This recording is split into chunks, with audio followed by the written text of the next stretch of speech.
हा मजकूर जर लैंगिक कृत्याशी संबंधित असेल तर 5 वर्षांपर्यंतची शिक्षा आणि 10 लाख रुपयापर्यंतचा दंड आणि हा गुन्हा अजामीन पात्र श्रेणीत येतो।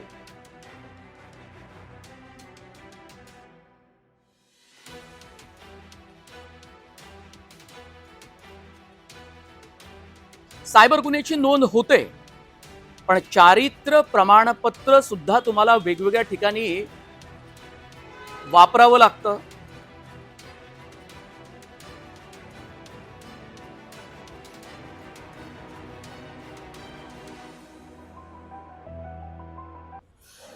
सावधान, अशोक खरातचे कथित अश्लील व्हिडिओ जर तुम्ही व्हॉट्सअप ग्रुपवर एकमेकांना फॉरवर्ड करत असाल आणि त्याची विक्री करत असाल तर भारतीय माहिती तंत्रज्ञान कायद्याद्वारे तुम्हाला अटक होऊ शकते आणि तुमची रवानगी थेट तुरुंगात होऊ शकते, हे तुम्ही लक्षात घ्या।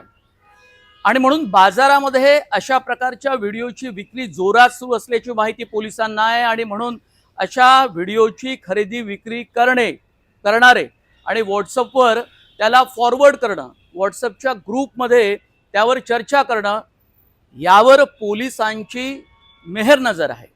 पोलिसांच्या रडारवर असे कथित अश्लील व्हिडिओ असल्याची माहिती मिळते, त्यामुळे तुम्हाला सावधान करण्यासाठी आजचा हा नवराष्ट्र डिजिटलवरचा व्हिडिओ आहे। नमस्कार, मी मनोज भोयर, नवराष्ट्र डिजिटलवर आपल्या सर्वांचं स्वागत करतो। आता इंस्टाग्रामवर आपण अशा प्रकारचे व्हिडिओ एआयचं तंत्रज्ञान वापरून तयार करताना आणि आपण ते पाहताना दिसतो। अर्थात रील्समध्ये सातत्यानं असे व्हिडिओ येत असल्यामुळे आपला त्याला खरं तर नाईलाज असू शकतो, पण त्याला जर तुम्ही फॉरवर्ड करत असाल तर कायद्यानं तोही एक गुन्हा आहे। कारण एआयच्या माध्यमातून असे व्हिडिओ तयार करण्याचं स्वातंत्र्य त्यांना जरी असेल तरी तो कायद्यानं तो गुन्हा आहे आणि त्या स्वातंत्र्याचं सुद्धा उल्लंघन आहे। कारण पोलिसांनी आधीच सांगितलं की या व्हिडिओमध्ये ज्या महिला दिसतायत त्यांचे चेहरे सार्वजनिक होऊ नये आणि कायद्यामध्येच असं सांगितलं गेलं आहे की अशा प्रकारचे खाजगी व्हिडिओ असतील तर ते सार्वजनिक करणं गुन्हा आहे। भारतीय माहिती तंत्रज्ञान कायदा काय सांगतो ते पटकन तुम्हाला सांगतो आणि नंतर हेही मी सांगणार आहे की कुठल्या कुठल्या माध्यमावर हा सगळा प्रकार सुरू आहे आणि तो सर्वच प्रकार पोलीस बारकाईनं लक्ष देऊन टिपण्याचा प्रयत्न करतोय। भारतीय माहिती तंत्रज्ञान कायदा 2000 असं सांगतो की कलम 67 आहे, इलेक्ट्रॉनिक माध्यमातून आक्षेपार्ह कामुक मजकूर प्रकाशित करणं आणि प्रसारित करणं। पहिल्यांदा जर गुन्हा केला असेल तर 3 वर्षाची शिक्षा, 5 लाख रुपयाचा दंड। कलम 67 ए नुसार हा मजकूर जर लैंगिक कृत्याशी संबंधित असेल तर 5 वर्षांपर्यंतची शिक्षा आणि 10 लाख रुपयापर्यंतचा दंड आणि हा गुन्हा अजामीन पात्र श्रेणीत येतो, नॉन कॉग्निजेबल। कलम 66 ई, एखाद्याच्या संमतीशिवाय खाजगी क्षण कॅमेरात कैद करणं, प्रसारित करणं हा गोपनीयतेचा भंग आहे आणि 3 वर्षापर्यंतची शिक्षा यात होऊ शकते। बऱ्याचदा असं आपण पाहिलेलं आहे यापूर्वी सुद्धा की अजाणतेपणे अशा प्रकारचे व्हिडिओ प्रसारित केले जातात, पण यापूर्वी सुद्धा सोशल मीडिया ग्रुपवर आणि व्हॉट्सअप ग्रुपवर पोलिसांनी कारवाई केली आणि तुम्ही मग एकदम घाबरून गेला। मुळात तुम्हाला त्याची कधी कधी जाणीवही नसते आणि तुम्ही अजाणतेपणी हे व्हिडिओ फॉरवर्ड करतात, पण 18 वर्ष झाल्यानंतर तुम्हाला या सगळ्या गोष्टींची कल्पना येणं आवश्यक आहे।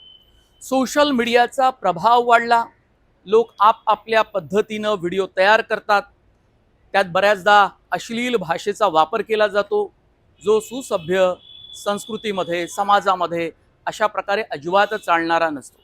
आणि आपण काही चांगल्या गोष्टी सोशल मीडियावर पाहत असताना आपल्याला अशा फालतू व्हिडिओचा सामना करावा लागतो आणि कधी कधी आपण त्यात अडकतो सुद्धा। आता अशोक खरातचे कथित अश्लील व्हिडिओ बाजारामध्ये ऑनलाईन माध्यमातून 20 रुपयानं विकले जात आहेत, त्याला तुम्ही अजिबात बळी पडू नका। टेलिग्राम, व्हॉट्सअप आणि सोशल मीडियावर या व्हिडिओची विक्री होते। या व्हिडिओची लिंक जर तुम्हाला कुठे मिळाली तर अजिबात त्याला क्लिक करू नका, कारण पुढे पुढे तुम्हाला हेही सांगितलं जातं यासाठी तुम्हाला पैसे मोजावे लागतील आणि मग तुम्ही ते त्या व्हिडिओचा पुढचा भाग पाहण्यासाठी म्हणून मग तुम्ही लिंक वर बटन दाबता आणि मग पुढच्या सगळ्या प्रक्रिया पार पाडण्याचा प्रयत्न करतात आणि या डिजिटल सापळ्यामध्ये तुम्ही फसता, त्याची विक्री करता, पुढे त्याची खरेदी करता, पुढे तुम्ही पाठवतात. पण हा तंत्रज्ञान कायद्याद्वारे हा पूर्णपणे गुन्हा मानला जातो आहे. आता दुसरा एक महत्त्वाचा मुद्दा की तुम्हाला असं वाटत असेल की मी UPI ID द्वारे 20 रुपयामध्ये त्याची खरेदी केली आणि ते काय कुणाला कळणार आहे, पण असं नाही. त्याचा मुळातच एक ट्रान्झॅक्शन युनिक ID असतो आणि हा युनिक ID बँक खात्याशी जोडलेला असतो, तुमच्या मोबाईल क्रमांकाशी जोडलेला असतो आणि त्यामुळे सहज पोलीस त्याचा वेध घेऊ शकतात, तुमचा पाठलाग करू शकतात, तुमच्यावर कारवाई होऊ शकते आणि तुमची रवानगी ही तुरुंगात होऊ शकते. हे तुम्ही लक्षात घ्या. खूप गोष्टींवर निर्बंध आलेले आहेत कायद्याद्वारे. तुम्ही जर त्याचं पालन केलं नाही तर तुमची फसगत होऊ शकतो. म्हणून मी तुम्हाला हा भारतीय माहिती तंत्रज्ञान कायदा, थोडक्यात डिजिटल कायदा समजावून सांगण्याचा प्रयत्न केला. आता मुळात जर अशा प्रकारच्या या सगळ्या चुकीच्या गोष्टीमध्ये तुम्ही अडकला तर नंतरच्या काळामध्ये तुम्हाला फटका कुठे कुठे बसू शकतो हे लक्षात घ्या. सायबर गुन्ह्याची नोंद होते, पण चारित्र्य प्रमाणपत्र सुद्धा तुम्हाला वेगवेगळ्या ठिकाणी वापरावं लागतं, वेगवेगळ्या ठिकाणी ते तुम्हाला मागितलं जातं आणि मग ते चारित्र्य प्रमाणपत्र सुद्धा डागाळलं जातं. सरकारी नोकरी, पासपोर्ट, वेगवेगळ्या ठिकाणची पडताळणी, परदेश प्रवासाच्या तुमच्या संधी सुद्धा या वाया जाऊ शकतात. त्यामुळे हा अत्यंत गंभीर प्रकार आहे. ही एक गोष्ट झाली. दुसरी म्हणजे तुम्ही आता गेल्या काही दिवसांमध्ये अशोक खरातशी ज्या नेत्यांनी, सरकारी अधिकाऱ्यांनी जे संभाषण केलं त्याचा CDR रेकॉर्ड हा समाज माध्यमामध्ये उपलब्ध झाला. त्याच्या बातम्या म्हणून ठीक आहे, पण मुळात एखाद्याचा फोन टॅप करणं खाजगीरित्या हा मोठा गुन्हा आहे, गोपनीयतेचा भंग आहे. दुसरा यातला महत्त्वाचा मुद्दा असा आहे की कुठल्या तरी एखाद्या गुन्ह्यामध्ये, पोलीस कारवाईमध्ये कोर्टाच्या परवानगीनं एखाद्याचा फोन रेकॉर्ड करता येतो, पण त्याच्यासाठी परवानगी लागते, एक सक्षम अधिकारी लागतो, तोच हे काम करू शकतो आणि ते एका कारवाईच्या उद्दिष्टासाठी, त्यातून पुढे तपास करण्यासाठी म्हणून हा प्रकार केला जातो. पण बाकीच्यांनी ते फोन रेकॉर्ड करणं, टॅप करणं, पुढे पाठवणं, ते सार्वजनिक करणं हा गोपनीयतेचा भंग आहे. त्यामुळे अंजली दमानिया यांनी SITला सगळा तो CDR रेकॉर्ड पाठवला. सुषमा अंधारे आणि त्यांच्यात या मुद्द्यावरून वादही सुरू आहे अंजली दमानिया यांच्यामध्ये. आणि मग त्याही म्हणाल्या की माझी चौकशी करा, मी चौकशीसाठी तयार आहे. राज्याचे मुख्यमंत्री देवेंद्र फडणवीस सुद्धा म्हणाले की CDR हा अत्यंत वेगळा प्रकार आहे, खाजगी लोकांना, सामान्य माणसांना तो करता येत नाही. आणि तेजस्वी सातपुते म्हणाल्या की सरकारी पातळीवर त्याची चौकशी सुरू आहे. त्यामुळे हे प्रकरण किती गंभीर वळणावर आलं हे सुद्धा तुम्ही लक्षात घ्यायला पाहिजे. यापूर्वी सुद्धा समाज माध्यमावर अशा प्रकारची कारवाई झाली आणि समाजातल्या भावना पेटवणं, चेतवणं, दोन समूहामध्ये दंगली घडवणं किंवा त्यासाठीचा मजकूर प्रकाशित करणं हा सुद्धा कायद्यानं गुन्हा आहे. आणि सोशल मीडियावर अशा प्रकारच्या व्हॉट्सअप ग्रुपवर पोलिसांनी कारवाई केली. व्हॉट्सअप ग्रुपवर इतकी पोलिसांची बारीक नजर असेल याचा अंदाजही तुम्हाला पूर्वी नव्हता, पण तसे सुद्धा प्रकार घडले आणि माणसं सहजरित्या या व्हॉट्सअपच्या सापळ्यात अडकले, फसले, त्यांची फसगत झाली आणि मग त्यातून प्रबोधन झालं, माणसं शहाणे झाले आणि मग त्यांना कळू लागलं की आपल्या व्हॉट्सअप ग्रुपवरती जो मजकूर येतो तो फॉरवर्ड करणं किती धोकादायक आहे. त्याची शहानिशा न करता त्यावर वाच्यता करणं, संभाषण करणं किंवा त्यावर चर्चा करणं, आपली प्रतिक्रिया नोंदवणं हे सुद्धा कायद्यानं किती गंभीर असू शकतं याची कल्पना आल्यानंतर बरेच लोक त्यातनं शहाणे झाले. शेवटी आता मुद्दा अशोक खरातच्या या कथित अश्लील व्हिडिओचा आहे.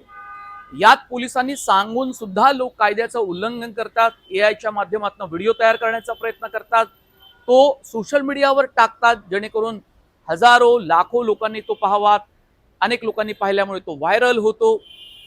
पण कायद्यानं मात्र हा किती गंभीर प्रकाराची जाणीव त्यांना असून सुद्धा ते असा प्रकार करतात आणि त्यात त्यांना अनेकांना अडकवण्याचा प्रयत्न करतात. त्यामुळे पुन्हा एकदा सांगेन की सावधान. हा व्हिडिओ मुळात आजचा या विषयावर करण्यामागे एकच हेतू आहे की तुम्ही कुठल्याही डिजिटल सापळ्यात फसू नका, कुठल्याही पोलीस कारवाईमध्ये तुम्ही अडकू नका. एवढं करा जे मी तुम्हाला सांगितलेलं आहे. खूप धन्यवाद. नमस्कार. आमचं नवराष्ट्र हे डिजिटल चॅनल तुम्ही सबस्क्राईब करा. सोशल मीडिया हँडल्स आहेत आमचे, फेसबुक, इंस्टाग्राम आणि एक्स, ते तिन्ही फॉलो करा. वेबसाईट सुद्धा आमची पहा. पुन्हा एकदा तुम्हा सर्वांचे धन्यवाद. पण तुमच्या प्रतिक्रिया जरूर या व्हिडिओच्या खाली नोंदवा.